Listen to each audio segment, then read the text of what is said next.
What's going on, everyone? Brian Manowitz here, the vegan black metal chef. And today I have two awesome special guests with me. I have Lindsay Schoolcraft from her own project, Schoolcraft, and the new project, Antiqva, and formerly keyboardist of Cradle of Filth, and all-around and vocalist and all-around amazing individual. And I have Zen Xenor of Nea Obliviscaris, the growler of Nea Obliviscaris, and I assume you're also the growler in Antiqva. Is that correct? Yes, I am. So I know there's several vocalists. If you all have not heard it yet, then their new single is I've had the pleasure and honor of hearing a preview of it, of the entire song, while other mere mortals have only heard a snippet as of the time of this recording. And while everyone was freaking out over the snippet, it is the hype is real. I've heard the entire new song, and it's absolutely phenomenal. So we're gonna talk about that. We're gonna talk about a whole bunch of other things. So welcome to both of you. Oh, thank you. Thank you very much. That's a very, very warm welcome. And where are you each located? You want to go first, then? I mean, I'm located in Melbourne, Australia. Melbourne, Australia. And Lindsay, what about yourself? Oh, the bowels of hell, known as Oshawa, Canada. The bowels of hell, the northern shores of Oshawa, Canada. Are there shores there? Is there a beach there? Yes. Okay. We're on the lake. So yeah. It is technically the cold northern shores of Oshawa, it's Canada. Brutal. Yeah, in the winter, yeah, especially with that lake. It's something else. And so Antiqva, it's a new project. I guess Lindsay, go ahead and go first. Tell us sort of the origin of how this project came about. Well, do you want the long version or the short version? Because the short version is like friendship, wine, Rome, nearly dying, and then being like, we should start a band together. So that's like the short version. But it was definitely like, I'm trying to make sure that I follow Zen's vague baiting, the rule book. No, I mean, gosh, it was just one of those things where we both individually as artists and musicians, we had different ideas on what we wanted to do musically. I wanted to go more down a classical route.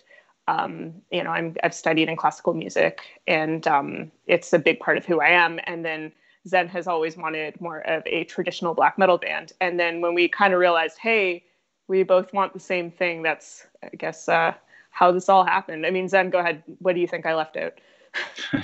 No, I think that's pretty good. I mean, yeah, we were kind of, when you have one project and you're not, when you have other ideas that you want to bring into the project, and the project has how many other musicians in it, you can't necessarily do exactly what you want. Well, the only way you can do that is if you have purely a solo project, but even then. But with this, I mean, with Nea Obliviscaris, I guess for those that don't know, Nea, the abbreviation, is more of a, it's a mixture of pretty much all sorts of music, and not necessarily something that has elements of black metal and whatnot, but it hasn't enough of where I originally, when I originally started the band, as to that kind of black metal basis that I originally wanted. And this was kind of an opportunity to kind of think, okay, so I've got Neo and I love everything that Neo does, but I want to kind of take a step back to where I originally wanted to start from and start again in that regard. And for those of you that have never seen Nea Obliviscaris live, it's absolutely jaw-dropping. Y'all are really incredible. And same, of course, with Cradle of Filth stuff. If you haven't seen Cradle of Filth live, then you're living under a rock. So you all describe this as chamber black metal, and that's pretty accurate description, really. And so, I mean, it's symphonic black metal, of course. Yeah, well. Sure. tell me about that. What are you thinking on those lines? I think. Go ahead. Yeah, I think when we originally kind of had the idea for Antiqva, we, obviously you have big dreams when you initially start something, and you think big in terms of, what would it be like to have full kind of orchestra and just everything all at once. And I think over time, the idea of that became, I guess, not only unrealistic in a certain regard, but also something that we didn't necessarily want, because you have a lot of symphonic bands these days, it's just a complete barrage of everything at once, and it almost doesn't feel. It feels quite impersonal in a lot of ways. And over time, we discovered that working with the musicians that we had in the band, that we would want something a bit more intimate, where you could actually hear all the kind of nuances and everything for all the different instruments. And I think for us, that felt a lot more honest and authentic for us. But yeah, I think we were discussing it, and I think Lindsay was having a good think about in terms of, because we didn't necessarily want to, I guess, be labeled necessarily symphonic black metal, because that sets a kind of almost like a precedence of what people should expect. Sure, and I don't think we can necessarily in one sense, a lot of people think, symphonic black metal is I would call it a fairly mature genre. When I say a pretty mature genre, as in a lot of bands have done it really well so far. And sometimes it's hard to sort of elbow your way into something like that. But I have to admit, this stuff elbows its way in. I think for all those reasons that you said, like instead of going ultra huge, I mean, it does sound huge and epic, but instead of going like ultra massive with 100-piece orchestra or something of that nature, everything feels personal, and like every instrument in it feels important. And we didn't want to have a big orchestra for the sake of having that. You have all these amazing musicians in one project, and you want to be able to kind of accentuate everything that everyone contributes. So us adding big, obviously, we, now and then we might want to experiment with something a bit bigger, but at the same time, why waste what we already have? Exactly. Mm-hmm. Yeah. And I think like the other thing that we, since day one, because we kind of made like a rule book of where we wanted to go literally in that first month that we created this project. And we're like, I think less is more. And that's something that we saw from a lot of symphonic bands, not just necessarily black metal, but like all those bands that do symphonic. And we're like, less will be more, because, sometimes the listener gets lost. And if you just have a really strong melody written and you have like a very strong direction, it's more, and we were definitely like, when we started working, we've written quite a bit of music together, and we love the people that we have in this project. They're so great to work with, but some of them are those people who just want to fill up the orchestra. And we're like, no, stop there. There's no point. If it doesn't need to be there, don't put it in there. Don't confuse the listener. It's more, you're right. Like we wanted to do it like more personal and intimate for sure. Absolutely. And it worked. Thanks. So it's, just when you think there's not a new way to do something, there is. So yeah, that's my hat is off to you if I wore a hat for thank you for making something totally awesome happen. Y'all are both vegan as well, and of course that is relevant to this channel. What's it like being vegan in Australia and on the road, and then Lindsay, what's it like being vegan in Canada and on the road? So Zen, we'll start with you again. In Australia, it's actually picked up a lot in the last 10 years. I've been vegan for quite a long time, since early 2000s. And, at first, I guess you're a lot limited, but I think especially here in the last 10 years, I mean, we end up following, I guess, the US in some regard, because I know that, say, the West Coast in the US is kind of being big for quite some time in regards to vegetarianism and veganism, and Australia tends to follow a few years later in regards to that, whether it's 10 years or 15 years later. But Australia, it's picked up quite a lot, and there's a lot more, I guess, vegan related, well, labeled even related products, and it's actually very easy to be vegan. A lot of people would just that haven't looked into it just don't necessarily understand the concept that it is actually easy. It's not an issue. And I guess we get a lot of questions when on tour as well. Cradle of Filth and Neo kind of toured together, and, Lindsay and I had kind of a lot of the kind of same problems with, on the road. Initially we started, and I was ultimately the only vegan in, say, Neo, for instance. And I never really found it hard at all to find what I needed or whatever. You adapt to wherever it is, and it's not an issue. I just found that over time, as went along, say, different people in the band would, they might be meat eaters, but over time that evolved to, a lot of the time now, pretty much most people on tour for us ultimately eat vegetarian on tour because they feel a lot healthier. It's generally, it's a lot better for your health on tour, and from going from, say, one tub of hummus on the bus, you have too much. So if that's such a thing. Yeah.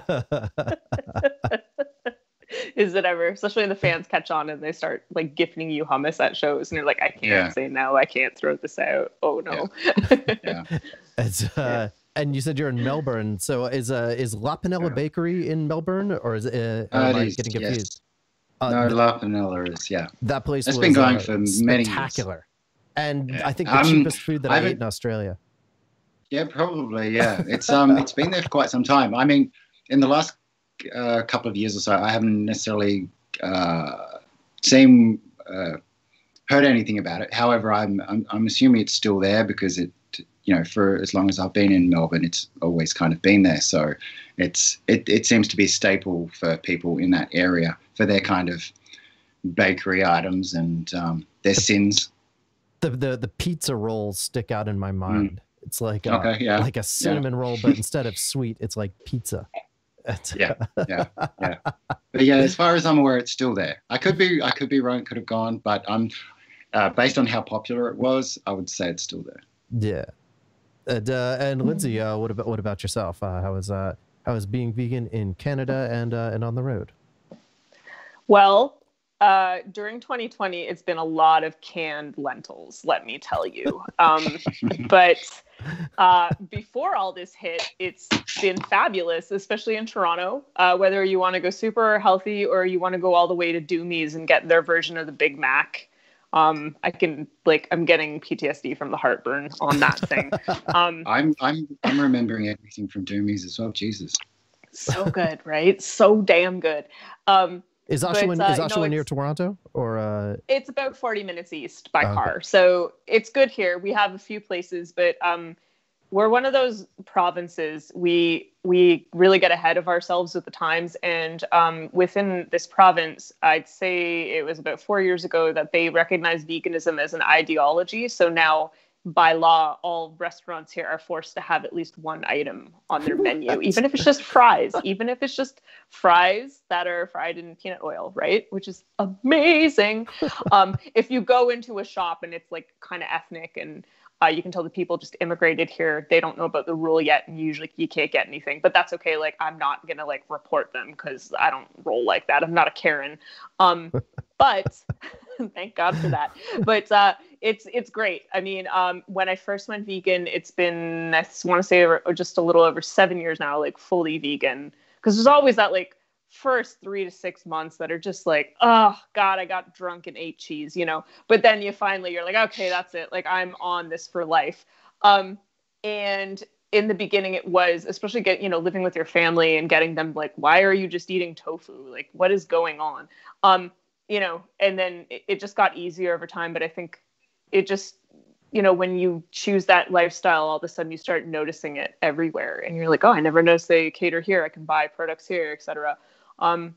So it's been great, especially in this part of the world. And then there's also Vancouver, which is on the other side of Canada. That province is really ahead of the times. They're on that west coast, so they know what's up. They have a lot of influence from, that part of America on the southern side. So on tour, I mean, that first year was brutal with Cradle of Filth. First year I met Zen.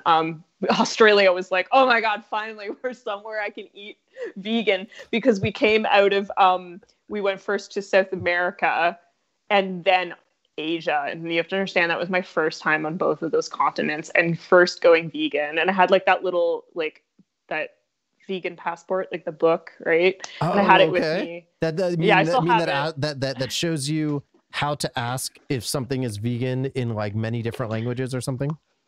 I have it right here. I don't know if you can see it. Oh, it's sort of coming into focus. Yeah, it's the vegan passport. I've had this thing forever. I don't know why it's in the top desk of my. You gotta keep your passport on hand. Yeah, always. I mean, I'm not using it right now, but yeah, it's in, I think, almost 300 languages. It gives you a world map in case you don't know, and it's all numbered. But I remember going on tour with this. I bought it just before I left, and even though you like show them the page, they still like they come out and there'd be cheese on it, or you could tell the soup broth was cooked in meat, and you're like, I'm really trying here, guys. But then you get to Australia and you're like, oh, they get it. It was such a relief that like finally getting to Australia. So in the beginning, it was pretty brutal. But, after that, I noticed, especially over the years, like the one country that caught up real quickly was the United Kingdom. And then I'll never forget, I think it was 2000 and I want to say 14, I go to Russia. And it was when they first started having hummus in Russia. And I'll never forget the promoter. He found like a little jar of it. He's like, I found the hummus. And I'm like, thank you. Oh, the stories I could tell. Yeah, because he's like, oh, hummus is not big here. It's just coming here. But, then you go to Samara, which is like north of Kazakhstan, and they have hummus in abundance. And I'm like, Moscow isn't just all of Russia, right? But anyways, I digress. It's been great. Disagree. Yeah, near the end, there was definitely like an overabundance of hummus. But other than that, it's always been pretty easy. I've noticed the past 3 years have been pretty amazing touring internationally, especially on planes. Yeah, I think now when bands are given food on tour in terms of their rider or whatever else, the vegan food ends up being a lot better overall in terms of, say, what the omnivores have. So sure. You'll generally find everyone tends to start veering over to the kind of vegan section. I mean, which is nice to see. Yeah, which is awesome. And yeah, like I remember back in like when I worked at music stores or things, if they'd have a pizza party, they're like, okay, well, we'll get one without cheese and like with vegetables and stuff for the, like there's 2 vegans, myself and one other there. A bunch of other people wanted it too. So I'm like, hey, just get more of it. Less the other, if everyone wants to try it, that's totally cool. Yeah. So 2020 has been, of course, that this kind of exceptional year. What do you all do to keep up your mental health, keep up your creativity, and any sort of tips with that? Maybe we'll start with you, Lindsay. Oh goodness. I mean, or do we just face plant into the bed and cry till 4 p.m.? I mean, hey, listen, it depends on the day. Honestly, like I just came out of burnout and a really rough time with my mental health. Like this time last year, I was in a really rough place. And I think I really nipped it in the butt before all of this hit. And, I think just taking this year slow, only working, I say this, but there's sometimes our 16-hour work days, only working like 4 hours a day, making sure I'm scheduling time for music and time to do absolutely nothing. But I think for me, because everyone's very different in what, rewards them mentally and keeps their mental health up. I like to, as Zen knows, keep a lot of deadlines and kind of, I like bossing people around too, but that just happened this year. Having deadlines, having goals, knowing what's important, what's not important in regards to like offers coming in. And the biggest thing, diet's been no issue, but the hardest thing, especially being in Canada with winter coming, is the exercise. So that's where I've kind of been struggling. But like in regards to everything else, I think just staying organized and having deadlines has been really important for me. And I think also just Zen knows, like, I'm one of those people, I don't care what obstacles in my way, I will make it work. Sometimes I get stubborn about the wrong things, but, you know, and I think through that, it ties back into Antiqva and just being like, okay, let's just do this. I think knowing that there's room for improvisation and it's okay to do things differently isn't necessarily a bad thing. So I think that's my hobby. And it's just, I think having that thinking has really helped me get through this year. For sure. What about yourself, Sen? What do you do to keep up the mental health and keep up creativity? Well, for me, the whole situation was quite easy. Maybe I'm part of the few that found it very easy because, you know, isolation is not an issue for me. I can go months without talking to anyone. So, you know, but you know, I'll, you know, stay at my desk and work on music or art or whatever. So it's not really an issue for me. I've always kind of tried to be doing something all the time. You know, some people might see that as a problem, but I find myself, I guess, pretty much working 7 days a week on things. So it's, and you know, I'm passionate about, and I have 4 projects that I'm working on. So for music, and well, there's so I have Nebula of Scars. So that I guess is a 6-piece progressive extreme metal band, I guess, from Australia. 2 of us live over in Europe, so one in Italy, one in France. And we'd pretty much record, well, we've recorded everything so far for our next album. However, our drummer was actually recording in the US when everything went to shit. And he basically arrived back into Australia before Australia, like within 24 hours of Australia closing our borders. Wow. So he managed to get all the drums done. And then through lockdown, everyone's, you know, all guitars, bass, and that sort of thing have been done kind of remotely. Originally, we had a plan for everyone to kind of, we had other ideas on where to record, and now due to this, we're all recording in completely separate places.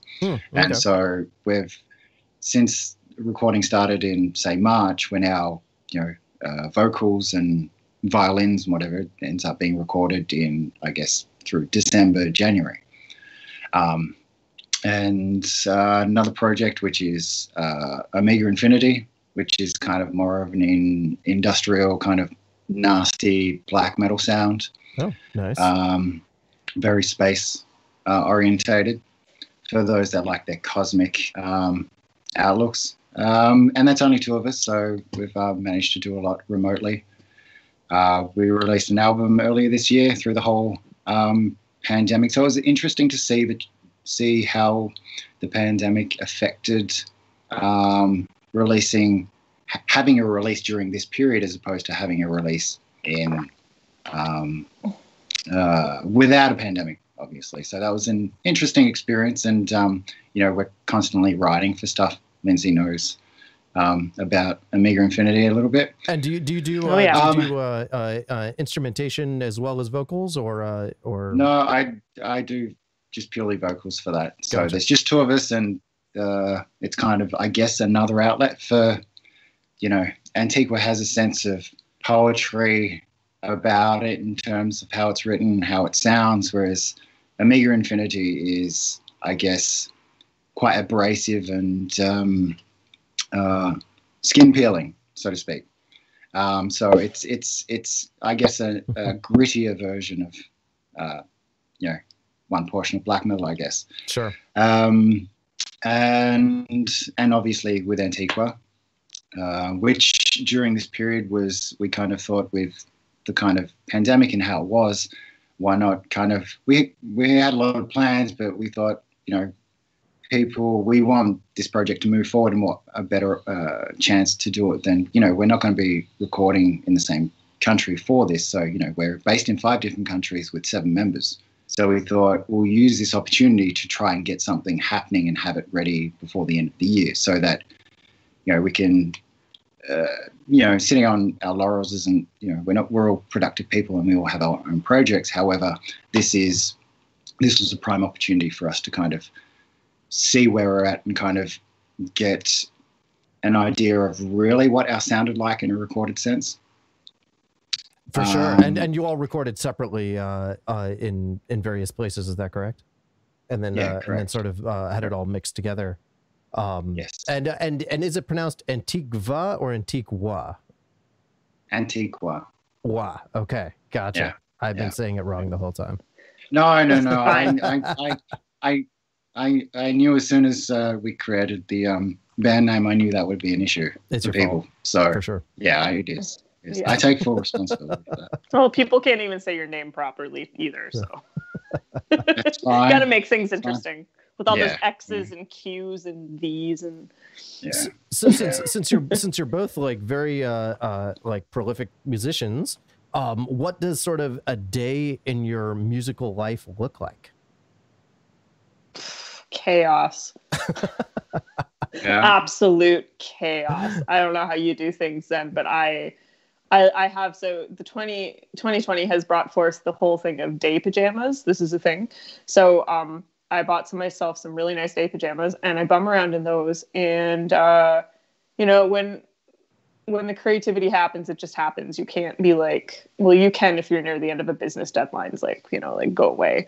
But I'm noticing lately that life is short and you shouldn't tell those creative ideas to go away. You just hit the save button and go downstairs and record or demo it out or write it down. And I've been doing that for so long to Antiqva. I don't want to do that anymore. So yeah, it's chaos. Like it's, you can plan your week, but the problem is with musical creativity, it just kind of shows up when it's kind of like, it's just so unplanned, it's like catching the cold. You didn't plan for this. Creativity is the same way. It just shows up and you're like, man, I got to deal with this right now. So yeah, I wish there was some magical potion I could just lay down and be like, this is how you make music. But it's just chaos with some form of discipline, honestly.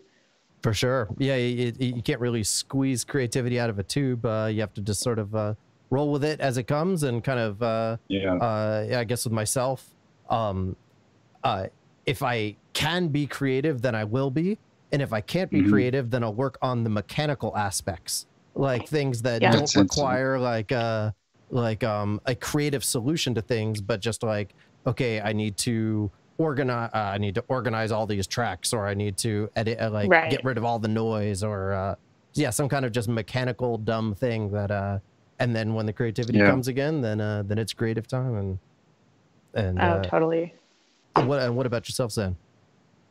I'm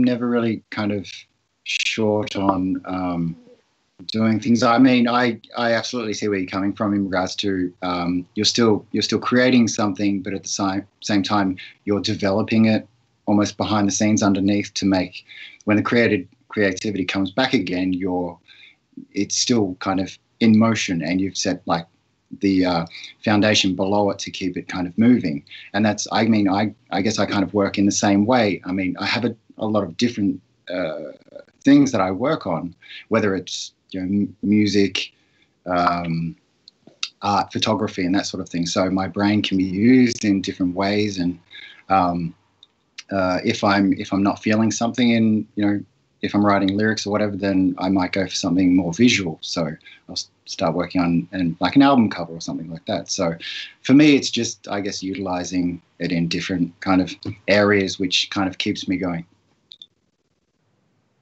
For sure. Did you draw the Antiqva album cover? I didn't look it up beforehand. Well, I did do the Antiqva cover, yes. So so I did do that. I didn't draw it. It's all kind of, Photoshop and manipulation, that sort of thing. Sure. It's spectacular. Like, a spectacular piece of art. Y'all are a one-stop shop band. Well, we really are. It makes it easier because if you're in a band, you want to be able to, if I'm trying to portray something with lyrics or, because I do everything for Neo as well. And so if you're trying to portray something that you've kind of put into the lyrical content or the concept overall. Then you want to be able to portray that in an artistic way. And I found that if you're working with another artist, they don't necessarily fully understand what you're trying to achieve. And so by doing, I mean, in a sense, you know, it is it's control very, thing. it's very hard sometimes to get a vision across to another artist, especially when that is vitally important. I mean, sometimes it's easy to allow another artist to do their awesome thing, and that awesome thing is usually awesome and great. But if it's vitally important that it carries your precise vision, sometimes that is a very difficult thing to get across to either a graphical artist or someone mixing a song or anything of that nature. Well, absolutely. I mean, if it's in regards to art itself and they're trying to portray something, then I've kind of given them, I feel sorry for that person because I know how I would be in terms of this is not what I want. But no, so I take on that responsibility myself. And it also, you know, not only can you kind of put across artistically what you want to portray, but also at the same time it's a lot more efficient and it's also less expensive as well. Sure. Heck And especially nowadays, I feel like bands, the whole process of writing the music, getting it produced, getting album art, and making a video. Honestly, all those things have to be a far more sustainable process than they ever than ever before, in a sense, because each thing can't be this this multi-$100,000 budget undertaking. No, bands can't, bands these days, you don't have the finances to be able to do that unless you're quite a large band. And it's even harder now that, you know, bands can't, well, in the current climate, play live. So you have to rely a lot on the music you're releasing and, sad to say, a visual aspect to what you're trying to portray across to get more people to listen to what you do.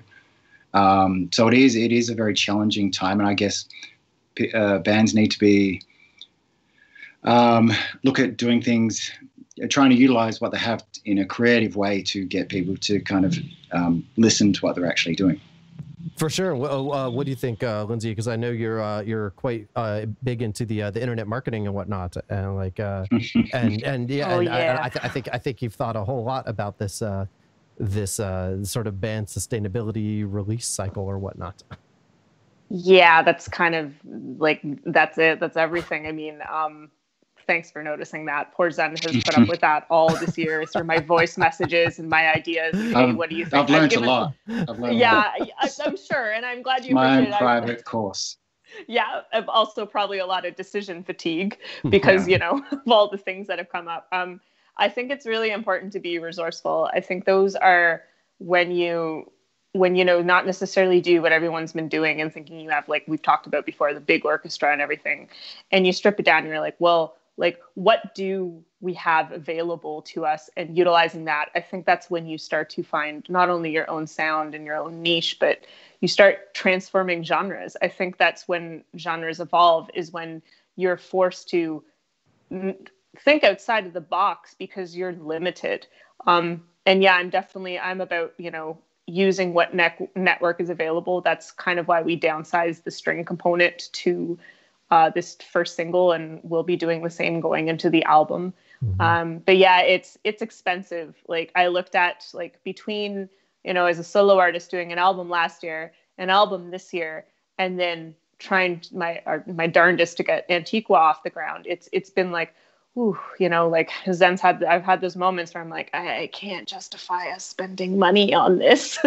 So, but yeah, it's, you always have to look at what is essential, what is kind of like that little extra cherry on top, and then like what is not worth throwing all this money into, you know what I mean? And Zen knows I'm flexible. Like, I'm like, you know, we're thinking about something right now that's going to cost quite a bit of money, but I think it's going to be worth it in the long run.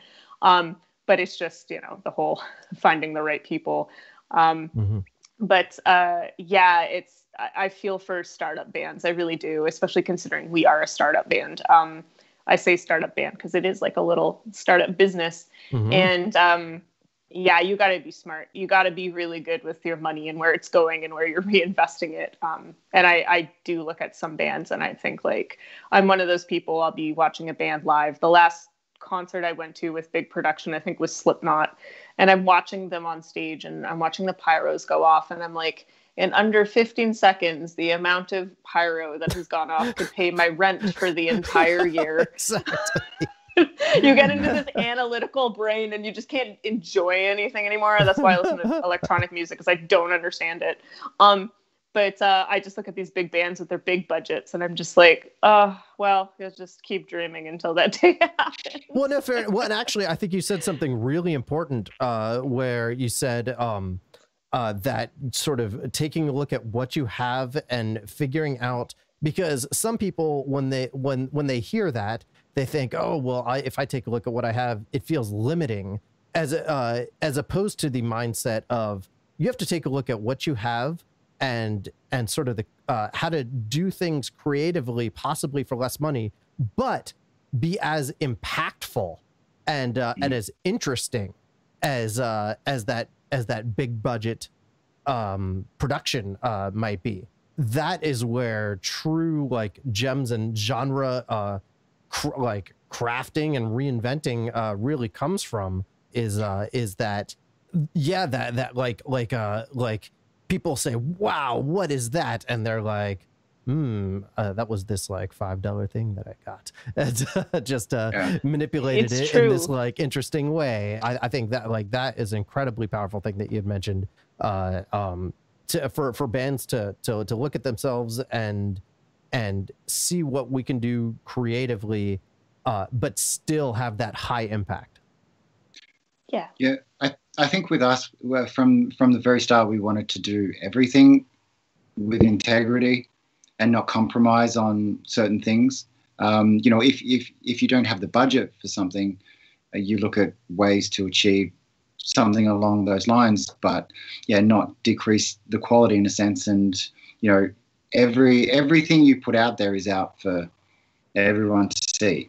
And so, you know, if you have exactly right. So and first impressions last, especially if you're a new starting band. So you have to have that kind of mindset when you start, that have a basis for not integrity and I guess not having to compromise